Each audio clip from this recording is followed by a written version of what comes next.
Hey there, science fans! Ever watched a home run sail through the air or a basketball swish through the net?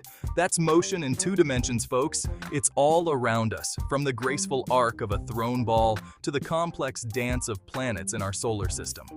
Now, imagine trying to describe these motions using only speed and distance.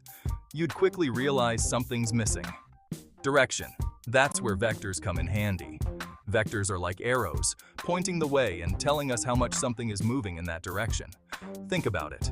If you tell someone to walk 5 meters, they'll probably ask, which way?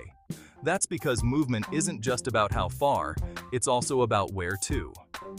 Vectors help us capture this crucial information, making them essential for understanding motion in a plane.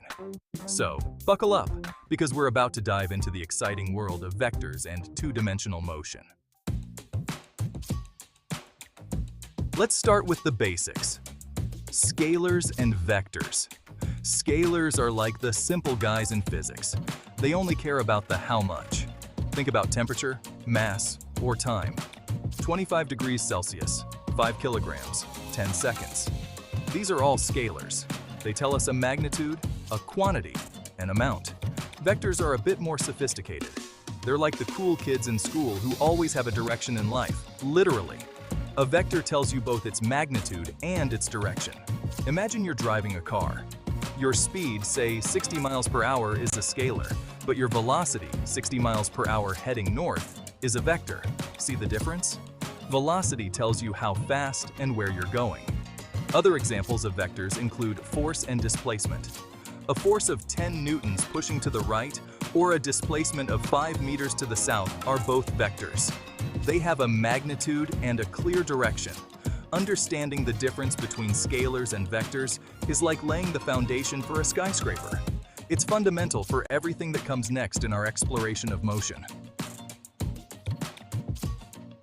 Now, let's talk about adding vectors. It's not as simple as adding numbers, but it's not rocket science either. Imagine you're walking 3 meters east and then 4 meters north. You haven't walked 7 meters in total. You've walked 5 meters in a new direction.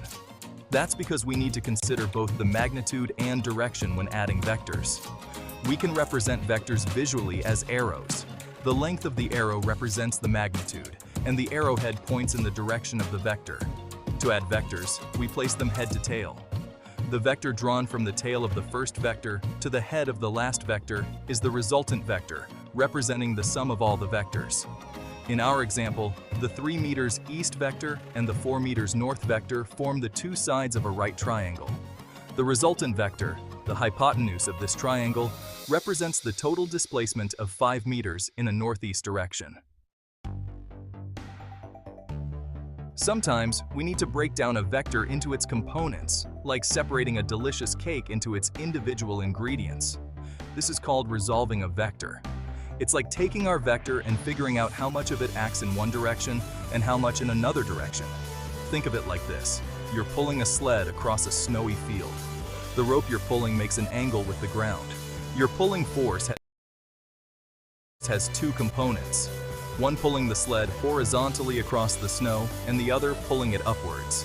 We can resolve any vector into its horizontal, x, and vertical, y components using trigonometry. These components tell us how much of the vector is acting in each direction. Resolving vectors is super useful in physics, especially when dealing with forces and motion in 2 dimensions. It helps us analyze the different effects a single force can have. Hey students, want to ace those physics problems on motion in a plane? Let's dive in. All right, let's dive into an example. The position of a particle is given by the equation r equals sine 3.0 t down I plus 0, 5t2 ij plus 2.0 k, where t is in seconds. First, to find the velocity, vt, we differentiate r with respect to time, vt, equals sine 3.0 aei plus theta aj. Easy, right? Now for acceleration, at. Differentiate vt with respect to time, att, equals sine 1.0 aj. Simple. At t equals sine 1 second, the velocity vector v1 equals sine 3.0 into I plus 1.0 j. To find the magnitude of v at 1, use the Pythagorean theorem.